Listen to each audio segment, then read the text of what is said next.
Hello बच्चों, स्वागत है आप सभी का एक बार फिर से मेरे यूट्यूब चैनल में। बच्चों सबसे पहले आपको एक बात बता दूं मैं कि ये जो मैं यहाँ पे इस वीडियो को दिया है मैंने, इसका उद्देश्य केवल आपको इम्पोर्टेंट क्वेश्चन बताना है। और जो ये पेपर मैं इस वीडियो के माध्यम से आपको दे रहा हूँ, इसमें वो प्रश्न हैं जो कि आपके पुराने अर्धवार्षिक परीक्षा में पूछे गए हैं, तो उन प्रश्नों को आप ज़रूर तैयार कर लें। दूसरे यूट्यूबर्स की तरह मैं ये बिल्कुल नहीं कहूँगा कि ये वही पेपर है जो आने वाला है, ऐसा कुछ नहीं है। और इस बार आपको बता दें, बोर्ड स्पष्ट रूप से कह चुका है कि यदि कोई व्यक्ति पेपर आउट करता है यूट्यूब में तो उसके खिलाफ सख्त कार्रवाई की जाएगी।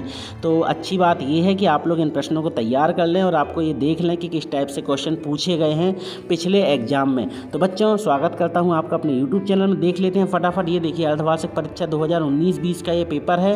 कक्षा 10वीं विषय गणित पूरा लिखा हुआ है। इसमें पूरा पैटर्न दिया हुआ था। देखें सबसे पहले सही विकल्प क्या आए हुए थे, देख लीजिए कि जैसे लिखा है 2691 का HCF क्या होगा, तो आपसे HCF तो काउंट करते बनता होगा। दूसरा प्रश्न देख लीजिए, यदि द्विघात बहुपद AX² धन BX धन C के शून्यक अल्फा और बीटा हो तो अल्फा प्लस बीटा का मान क्या होगा। तो यहाँ मूल दे दिए गए थे। मूलों का योगफल क्या होता है बच्चों, -B/A। तो ऑप्शन नंबर डी सही हो जाएगा। यदि द्विघात समीकरण x² धन 5x धन 10 बराबर 0 के मूल अल्फा बीटा हो तो अल्फा इंटू बीटा, मतलब कि मूलों का गुणनफल आपको ज्ञात करके बताना है। तो तीसरा क्वेश्चन, मूलों का गुणनफल क्या होता है, C/A। तो C की वैल्यू 10 है और A की वैल्यू तो कुछ है ही नहीं, एक ही है, तो केवल आ जाएगा 10, B वाला ऑप्शन। चौथा है A1 A2 B1 B2 C1 C2। तो समीकरण ने कहा इसमें कौन सी कंडीशन रखता है, कौन से हल होंगे। यदि इन तीनों की वैल्यू बराबर है तो इसके क्या हो जाएंगे बेटा, अनंत अनेक हल हो जाते हैं, ठीक है।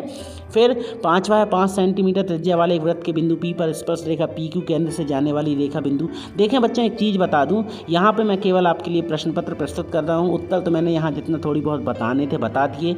आप इस प्रश्न पत्र को बहुत अच्छे से देख लें, स्क्रीनशॉट ले लें और इस प्रश्न पत्र के पूरे प्रश्नों को आप तैयार कर लें, क्योंकि बहुत हद तक पॉसिबल है कि जो बोर्ड है वो इन्हीं टाइप के प्रश्नों को ही रिपीट करेगा।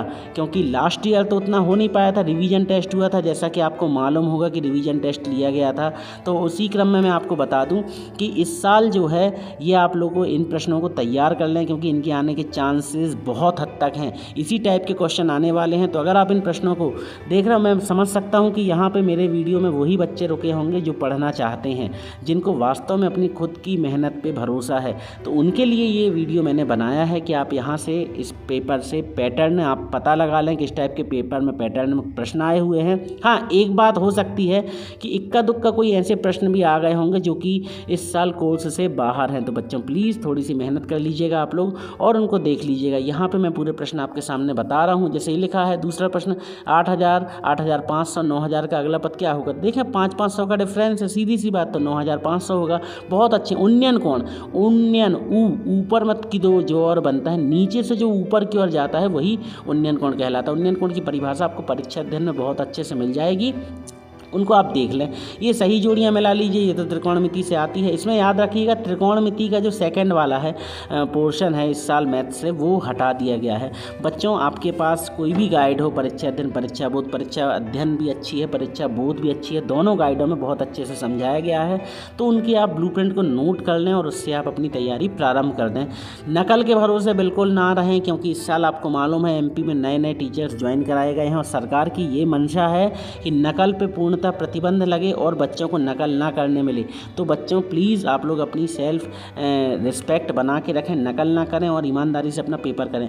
अच्छा, एक चीज़ और, अभी आपके पेपर के लिए लगभग 7-8 दिन हैं। इस दौरान मैं मैथ्स के बहुत अच्छे शानदार वीडियोस लेके आने वाला हूँ आपके लिए, जिसमें मैं लाइव आऊँगा आपके सामने, मतलब फेस लेके आऊँगा, अपना कोशिश करूँगा कुछ वीडियोस में और आप लोगों को प्रश्न पूरे सॉल्व करा दूँगा। तो आप लोग उन वीडियोस को ज़रूर देख लीजिएगा और आशा करता हूँ आप मेरे साथ जो बने हुए हैं अभी तक इस वीडियो में, जो छात्र मेरे साथ हैं वो वास्तव में आप लोग पढ़ना चाहते तो इनको देख लें। ये पूरे प्रश्न नोट कर लें बच्चों। जैसे बिंदुओं, 8वां प्रश्न है, बिंदुओं 2, 3 और 4, 1 के बीच की दूरी। तो देखें ये 2, 3 है जो x1 y1 का मान है और 4, 1 क्या है, x2 y2 का। आपने NAS एग्जाम में बच्चों जो प्रश्न सॉल्व करे हैं मेरे द्वारा, मैंने बताए थे आपको, उन प्रश्नों का अगर आपने कहीं कॉपी में नोट्स बनाया है, नोट किया है, तो वो आपके लिए फाइनल एग्जाम में बहुत फ़ायदेमंद होने वाले हैं। उनसे आपको बहुत हेल्प मिलेगी। अब देखें 9वां प्रश्न निकल गया। यहाँ 11वां प्रश्न देखें तो 11वां तैयार कर लीजिएगा, 12वां भी आपके काम का है दोनों। ये त्रिकोणमिति से है। त्रिकोणमिति और त्रिकोणमिति के अनुप्रयोग 2 टॉपिक थे, तो जिसमें से त्रिकोणमिति के अनुप्रयोग हटा दिया गया है इस साल, आपको मालूम होगा ब्लूप्रिंट से। तो उससे रिलेटेड यहाँ पे वैसे भी प्रश्न नहीं है, यही पोर्शन सेम टू सेम हटाया गया था लगभग 2019-20 में भी। तो बच्चों ज़्यादा आपको टेंशन लेने की आवश्यकता नहीं है, इसमें बहुत सारे प्रश्न हैं जो आपके काम के हैं। 14वां प्रश्न देख लीजिए। सिद्ध कीजिए वृत्त के बाह्य बिंदु से खींची गई स्पर्श रेखाओं की लंबाइयाँ बराबर होती हैं। एक बिंदु ए से जो एक वृत्त के केंद्र से 5 सेंटीमीटर दूरी पर है, वृत्त पर स्पर्श रेखा की लंबाई इतनी है। सिद्ध कीजिए कि कर्णी 3 एक अपरिमेय संख्या है। बच्चों एक बात मैं फिर से कह दूं कि आप नाराज मत होना कि मैंने ये प्रश्न पत्र आपके लिए डाला, मैं केवल आइडिया देना चाहता हूँ कि इस टाइप से पेपर आ सकता है। तो इसमें से जो भी प्रश्न आपको अच्छे लग रहे हैं वो आप तैयार कर लीजिए। हालाँकि अभी मैं आपको एक वीडियो और दूंगा जिसमें इंपॉर्टेंट क्वेश्चन आपको दे दूंगा पेपर के पहले, तो उनको आप तैयार कर लीजिएगा। बच्चों एक्चुअल में लेट इसलिए हो रहा हूँ मैं क्योंकि मुझे थोड़ी सी गाइड्स कलेक्ट करनी पड़ रही हैं। 3-4 कंपनियों की गाइड इकट्ठे करके उनसे इंपॉर्टेंट क्वेश्चन मैं बना करके आप लोगों को प्रस्तुत करूँगा। खैर अभी तो हाफ ईयरली है, फाइनल एग्जाम में आपके लिए अच्छी गैसिंग मेरी तरफ से दे दी जाएगी। 16 प्रश्न देख लें। द्विघात बहुपद इतने के शून्य ज्ञात कीजिए। शून्यकों गुणांकों के बीच के संबंध की सत्यता। 16वें का अथवा देख लें, ये भी मोस्ट इंपॉर्टेंट क्वेश्चन है, इसको भी अच्छे से तैयार कर लीजिएगा। बात आती है अब इसके बाद 17वां क्वेश्चन 8 के प्रथम 15 गुणजों का योग। 18वां देख लें 0 और 50 के बीच की विषम संख्याओं का योग। फिर 18वें का अथवा देख लें। 19वां देख लें भूमि के एक बिंदु से एक 20 मीटर ऊंचे भवन के शिखर पर लगी एक संचार मीनार के तल और शिखर के उन्नयन कोण क्रमशः इतने इतने हैं। फिर 19वें का अथवा देख लीजिए। 20वां प्रश्न देख लीजिए। मान लीजिए त्रिभुज ABC समरूप है, त्रिभुज DEF और इनके क्षेत्रफल क्रमशः 64 और 21 सेंटीमीटर है। यदि EF की वैल्यू 15.4 सेंटीमीटर तो BC की वैल्यू आपको ज्ञात करनी। इसी से रिलेटेड एक प्रश्न आपके NS एग्जाम में भी आया है बच्चों। मैं फिर से कह रहा हूँ NS एग्जाम में जितने क्वेश्चन आए थे सब तैयार कर लें। फिर 20वें के अथवा में एक जो प्रश्न है ये छोटा सा त्रिभुज वाले पोर्शन से एक छोटा सा व्यंजक है, परीक्षा अध्ययन में बहुत अच्छे से सॉल्व दिया है, उसमें आप देख लें, परीक्षा बोध में भी दिया हुआ है। 21वां देखें 2 ऐसे क्रमागत विषम धनात्मक पूर्णांक ज्ञात कीजिए जिनके वर्गों का योग 290 है। देखिए धनात्मक विषम पूर्णांक है ना, तो इसके हिसाब से आपको समझना है और सॉल्व करना है।